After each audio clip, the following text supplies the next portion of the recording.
setiap ada uang yang diterbitkan, dia bilang bahwa itu ada emasnya atau peraknya. Nah, jadi lihat, uang Republik Indonesia yang tadi masih diterbitkan oleh BNI 46 juga disebutkan dalam undang-undang tahun 46 bahwa setiap 10 rupiah itu sama dengan 5 gram emas. Jadi 1 gram emas harganya berapa? 2 rupiah. Nah, jadi kalau punya uang 100.000 ini dibagi 2 dapat berapa gram? 50.000 gram, 50 kilo, ya kan? Nah, padahal uang ini apa tadi? Status uang ini apa? Hutang, ya kan? Nah, kalau gitu sekarang kita kembalikan. Nih, kartu titipan 100.000, mana 50 kilo emasnya? Dia kembalikan nggak emasnya? Beda. Mereka sekarang bilang duit itu ya kertas itu. Dan sekarang malah nggak ada kertas lagi, makin dikit. Duit itu ya pulsa ini, pulsa elektrik. Cuma dikasih nama rupiah, dolar, yen, ya kan? Nah, jadi ini adalah pengkhianatan, gitu. Dan ini lewati sajalah. Akibat dari pengkhianatan ini, kita tidak lagi hidup di atas harta yang real, tapi kita hidup di bawah ilmu sihir, ya kan? Coba itu gambar Patimura nolnya 3, kemudian gambarnya diganti, tambah nolnya 2 jadi 100.000. Yang 99.000 dari mana? Ya kan? Terus orang Amerika bilang, saya juga punya kertas, gambarnya kayak siapa itu ya, Basio atau siapa itu, ya, atau Edi Gombloh almarhum, ya kan? Dia bilang, tapi kertas saya, pulsa elektrik saya 14.000 kali lipat dari kertas saudara. Betul gak? Gitu. Jadi kalau kita ke Amerika bawa uang ini 100.000 rupiah, beli Coca-Cola 1 botol, dikasih nggak? Nggak dikasih. Tapi orang Amerika datang ke sini, 100.000 dolar. 100.000 dolar itu artinya 100.000 kali 14.000. Jadi berapa tuh? Nol, kita aja udah liar ngitungnya. Nolnya 5 tambah 3, 8. Nolnya 8. 140, 1,4 miliar, ya, 1,4 miliar beliin Coca-Cola. Seluruh warung Jogja habis, ya kan? Gitu. Jadi lihat, hanya dengan berubah nama dan aturan permainan yang tadi itu, mereka bisa bilang, saya 14.000 kali lipat lebih kaya dari saudara. Dan kalau kita ke Amerika 14.000 kali lebih miskin. Nah, inilah kezoliman dari ilmu sihir ini. Terus kalau sampean punya Hello Kitty itu, Hello Kitty, oh, itu udah bagus banget gitu. Boleh buat beli kacang goreng aja. Nggak boleh gitu ya. Nah, jadi itu adalah ilmu sihir. Nah, padahal coba kalau kita lihat ya. Ini saya punya uang, aduh di mana nih? Uang namanya piso. Uang dari Meksiko. Aduh, gak susah, ini aja deh. Ini aja deh. Nih. Ini uang 5.000 2 nih. Kalau ditukarkan gini, orang mau nggak ditukar? Mau. Sekarang saya ganti ini sama ini. Mau nggak?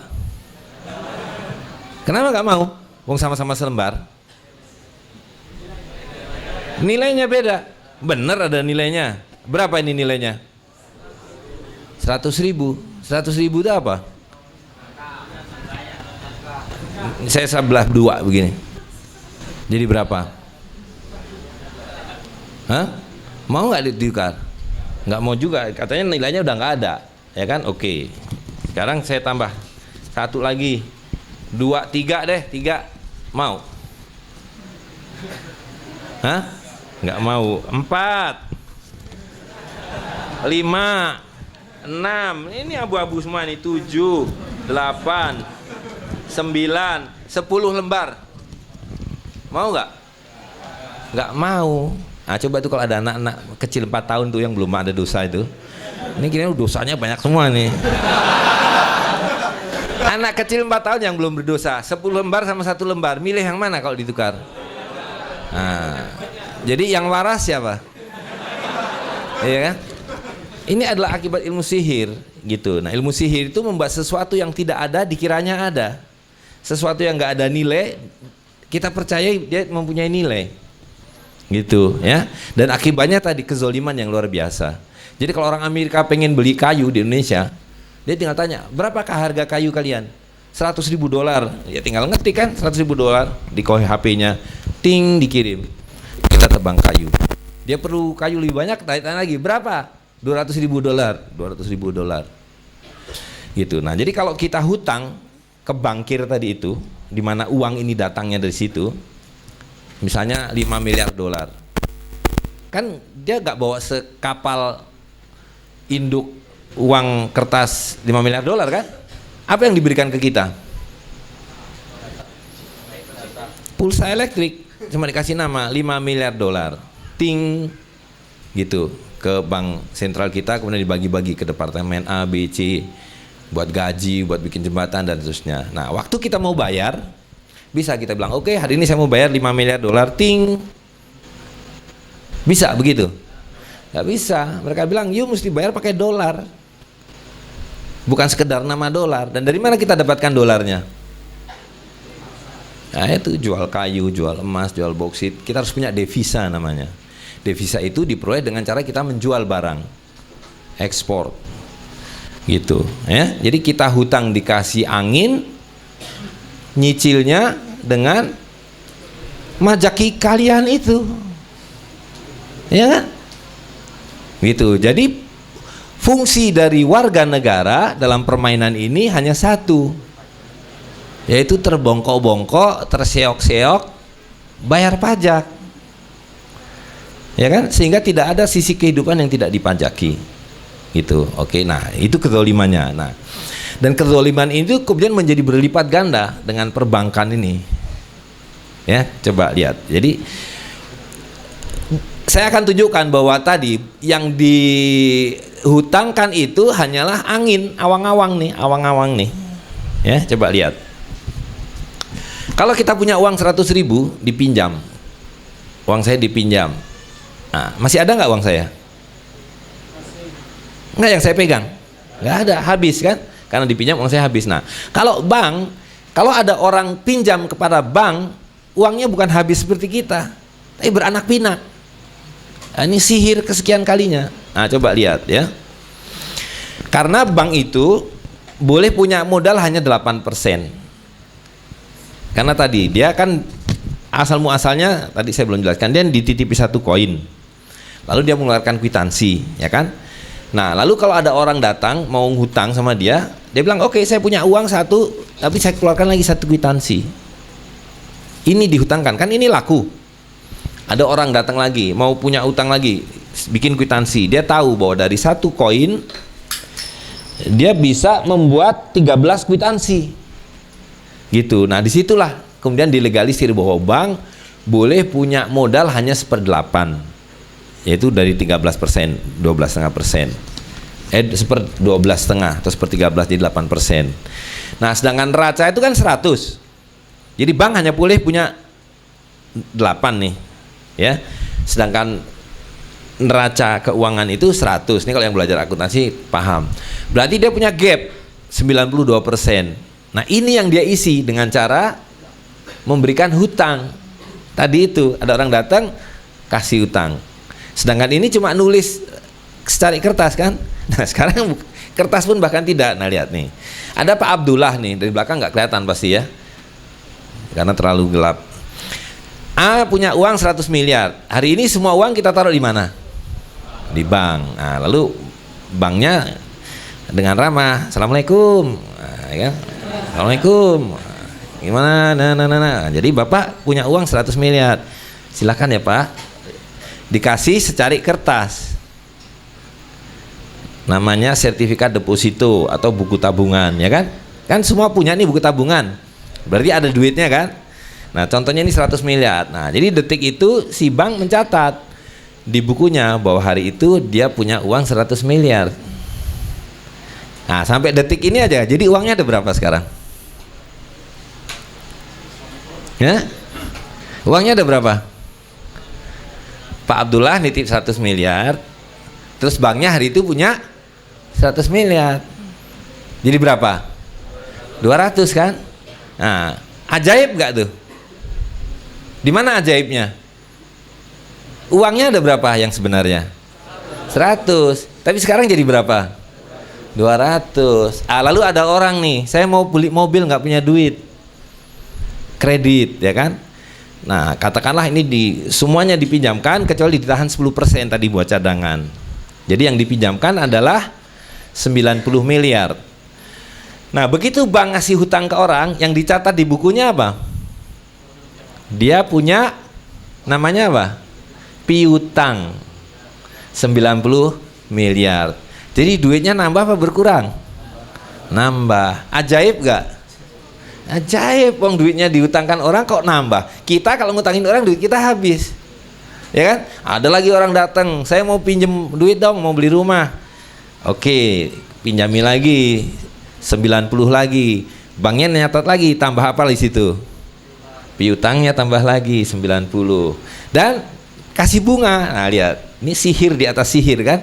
Dia ngasih hutang berdasarkan angin yang dia catatkan, bahwa dia kemudian nambah uangnya, dan yang ngutangin kasih beban bunga. Betul nggak? Dia ngutangkan dari angin yang tidak ada apa-apanya, terus ditambah bunga. Nah, kita bayarnya pakai angin atau pakai apa? Kita membayarnya harus pakai ayam kita, tenaga kita, kambing kita, seluruh sawah ladang kita, betul nggak? Tuh, babi ngepet nggak nih?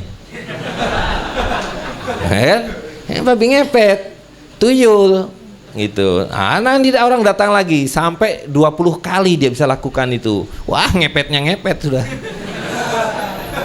20 kali. Jadi lihat, semua uang yang tercipta dari proses ini adalah 200 miliar yang pertama tadi itu, ya kan, yang sudah ada sihir di situ, ditambah 20 kali piutang yang dicatatnya 90, ditambah bunga yang dibebankannya 2,18 miliar atau 2,2 triliun. Padahal duitnya berapa tadi aslinya? 100 miliar. Jadi yang 2 triliun dari mana, ngepet? Gitu. Iya kan? Gitu. Jadi jangan pernah kerja di bank karena kalian jadi babi ngepet. Nah, yang perlu kita pahami adalah apa akibatnya. Kalau uang itu 100 miliar dingepetin jadi 2 triliun. Coba, kalau ini ada satu dompet, ini ada uang 100.000, ya. Harga dompet ini berapa? Harga dompetnya berapa? Kalau sini 100.000, ini dompet.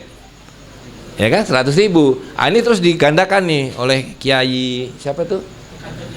Kiai Bangkir itu. Gitu, Kiai ngepet ini. 20 kali, jadi 2 juta. Nah, ini jadi 2 juta ini. Jadi berapa sekarang harga dompetnya? 2 juta. Mereka bilang itu inflasi. Nah, inflasi itu bohong. Karena nilai barang itu nggak pernah berubah. Dari zaman Nabi Adam sejak diciptakan benda-benda itu sampai nanti kiamat nggak akan berubah. 1 dinar emas ini, 44 gram emas ini dari zaman Rasulullah SAW, kalau dibelikan kambing dapat 1 sampai 2 ekor. Hari ini kalau dibelikan kambing 1 dapat sampai 2 ekor. Yang peraknya dirham kalau dibelikan ayam dapat 1 sampai 2 ekor. Hari ini dirham dibelikan 1 sampai 2 ekor. Jadi tidak ada yang namanya inflasi. Yang ada adalah ngepet-ngepet tadi itu. Akhirnya uangnya merosot terus, ya kan? Gitu. Nah, lihat. Nabi SAW mengatakan akan datang satu zaman di mana semua yang ada yang kamu punya nggak ada manfaatnya kecuali dinar emas dan dirham perak, kecuali emas dan perak.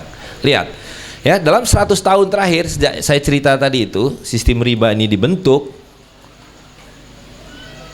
dolar itu sudah turun sebanyak 97 sampai 99% nih, dolar, euro, Deutschmark, yen, pound sterling. Gitu. Jadi yang disebut sebagai uang-uang yang sangat kuat itu sebenarnya tinggal 3%, tinggal 1%. Tadi dulu 20 dolar dapat 1 on emas. Sekarang kalau beli emas 1 on harus 1.420 dolar. Rupiah, apalagi. Dulu 1 dolar itu 3,8 rupiah. Nggak sampai 4 rupiah waktu pertama kali dicetak. Sekarang berapa ribu? 14.000 rupiah. Nah, lihat. Dari dolar ke rupiah saja, rupiah ke dolar sudah merosot 14.000 dibagi 4, 3.500 kali, betul nggak? 3.500 kali lebih rendah daripada dolar. Nah, dolar terhadap emas sudah lebih rendah dari 1.400 bagi 20, 700 kali. Jadi 700 kali 350. Wah, ngitungnya aja udah susah. Gitu. Ingat tadi, 100.000 dapat 50 kilo emas. 50 kilo loh. Bawanya aja nggak kuat sampean. 50 kilo emas. Hari ini dapat apa nih? Emas 1 gramnya nggak dapat, mesti 700.000 baru dapat 1 gram, ya kan? Nah, itu yang disebutkan oleh Nabi bahwa akibat riba, Allah SWT menyatakan yamhaqu riba wa yurbi sodakotan. Aku hancurkan riba dan aku subur-suburkan sedekah. Hari ini kita menyubur-nyuburkan riba karena dipaksa oleh sistem. Ya, akibatnya adalah ini. Dikiranya makin gede uangnya makin kaya, padahal makin miskin. Dulu mbah-mbah kita tuh kalau bicara seketip, sebenggol, sesen, nggak ngerti kan sebenggol, sesen, seketip, gitu. Serupiah, seringgit, nggak ada uang 1.000, yang ada paling 600. Nah, semakin merosot nilai uang itu, muncullah uang ya semakin besar. Tahun 52, nah ini sudah menjadi Bank Indonesia, sudah bukan BNI 46. 5 rupiah, 1.000 rupiah, tahun 57 keluar 2.500, tahun 58 5.000 rupiah, terus 10.000 sampai nanti keluar 50.000 dan 100.000. Ini dua-dua uang udah nggak laku nih. Uang kok bisa kemarin laku sekarang nggak laku, ya kan? Ini kan sama nih, beda dikit nih gambar Soekarno Hatta, cuma nggak ada plastik merahnya itu dinyatakan tidak laku. Harta itu ya sepanjang zaman harus laku, ada nilainya gitu. Jadi ini adalah sihir, ya. Nah, jadi akibatnya tadi kalau diukur dengan telur, dulu 100.000 dapat 50 kilo telur, sekarang dapat 4 kilo telur, 1 kilo 25.000. Telurnya sama nggak? Sama, nggak terus jadi telur kalkun atau telur banyak gitu, nggak, tetap telur ayam horen, apa tuh lehoren, isinya 16 butir sekilo. Duitnya juga sama, tidak lalu jadi gambar Syahrini atau Luna Maya gitu, ya kan? Gambarnya tetap Soekarno Hatta. Tapi dulu dapat 50 kilo, sekarang dapat 2 kilo, 4 kilo. Yang 46 kilo kemana? Nah, itu yang mereka ambil. Kekayaan kita itu yang dirampok melalui apa yang mereka sebut sebagai inflasi, yang sebetulnya ada kemerosotan nilai uang. Nah, jadi kita ini dihantam dari dua sisi. Satu sisi kita disuruh bekerja lebih keras, ya kan? Karena nilai uangnya kan makin merosot. Dulu warung itu jam 5 sore itu udah pada tutup, betul nggak? Sekarang warung ini kayak tukang ronda, 24 jam, karena dia harus ngejar omset supaya cukup uangnya. Jadi kita dipaksa kerja keras, tapi lebih sedikit dapatnya. Nah, di sisi yang lain tadi, karena ini semua basisnya adalah hutang berbunga, ada yang dipaksa untuk membayar. Karena membayarnya nggak bisa pakai pulsa elektrik, membayarnya pakai seluruh tenaga kita yang diubah menjadi pajak. Ya, jadi pajak itu nggak bertepi. Sebelum gaji kita terima sudah dipotong dulu, betul nggak? Kecuali yang pada ngemplang pajak nih. Tapi kalau yang kita gaji kerja sama perusahaan langsung dipotong 20 atau 15%, namanya pajak penghasilan. Nah, uang yang sudah dipotong kita bawa pulang, kita belanjakan sesuatu, dipajaki lagi. Beli apa saja dipajaki, namanya pajak pertambahan nilai. Beli mobil, ya kan, beli mobil dipajaki, sudah kita bayar lunas mau dibawa pulang, nggak boleh, ya kan, mesti kasih nama. Nah, nama dipajaki lagi setahun sekali dengan plat nomor itu STNK, ya kan. Sudah kita bayar setahun sekali, mau kita jalankan di starter nggak boleh.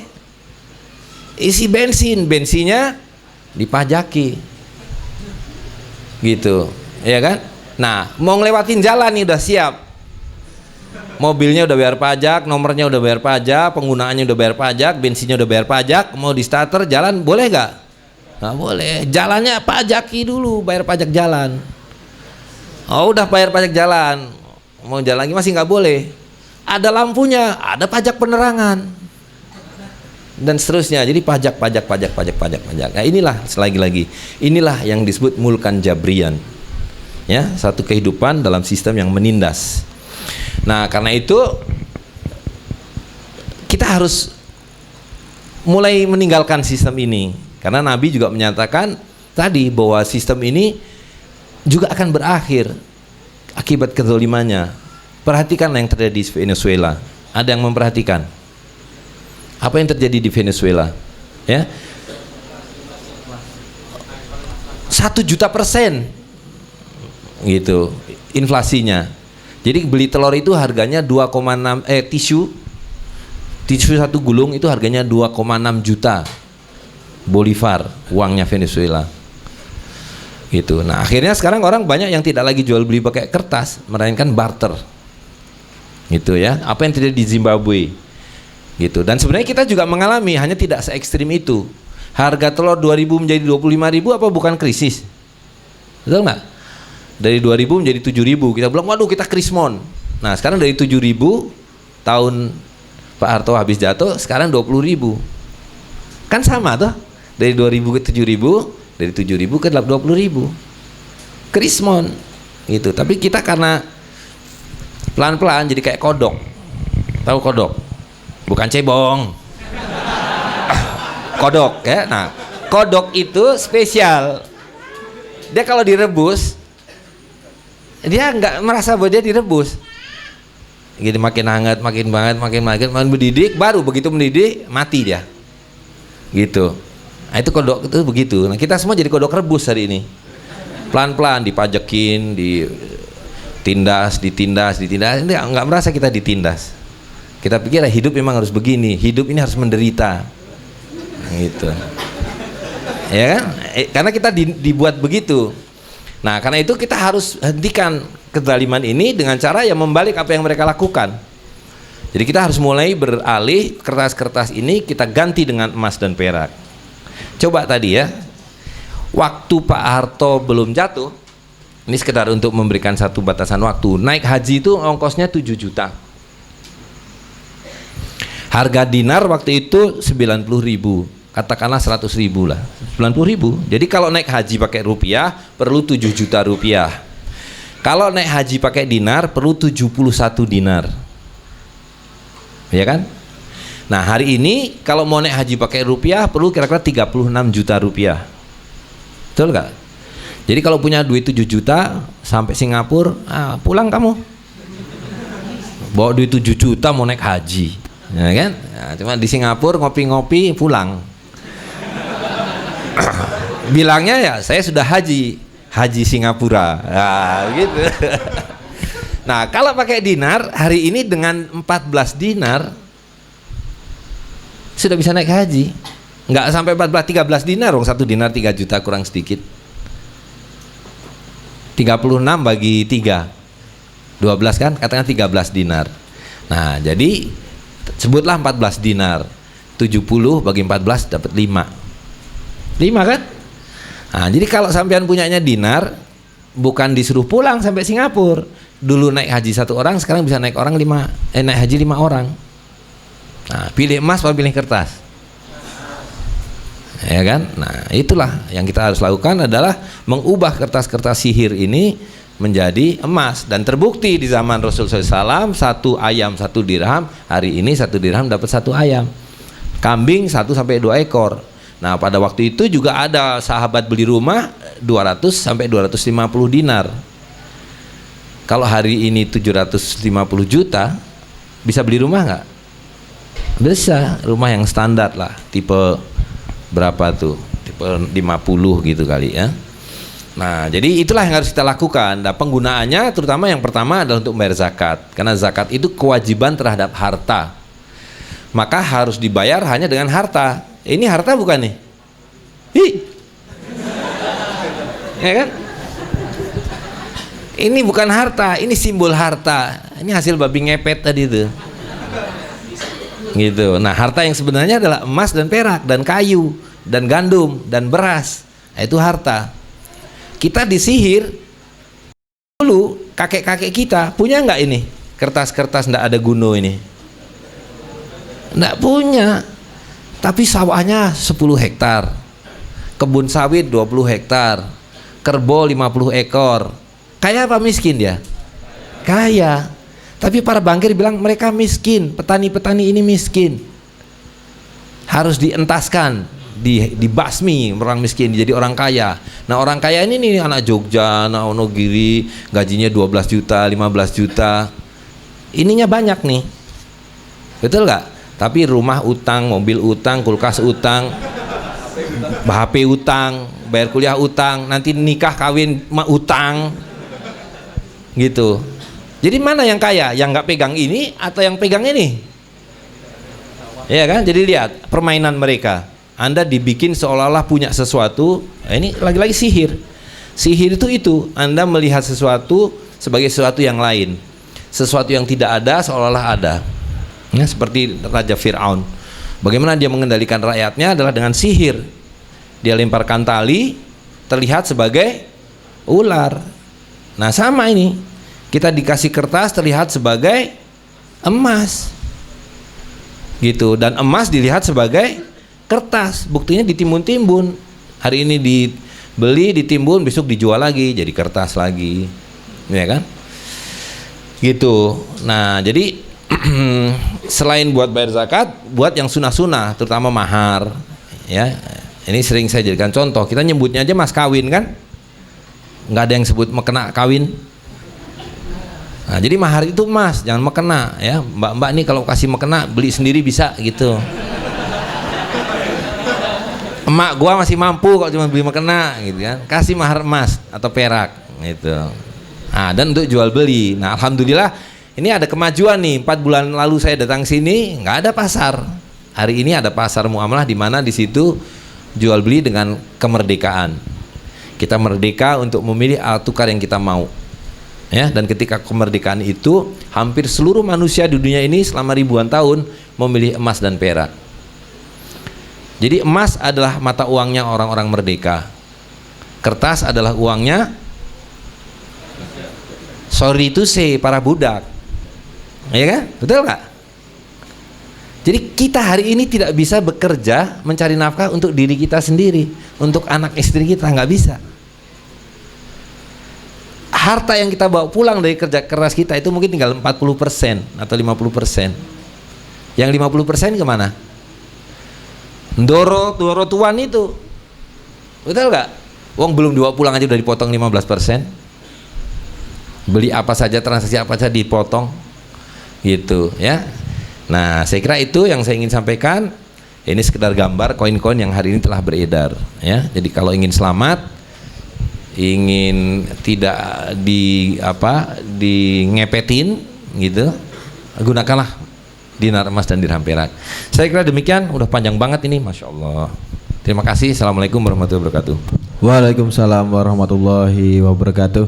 Jazakallahu khairan katsiran kepada Ustadz Zaim Saidi atas materinya, masya Allah.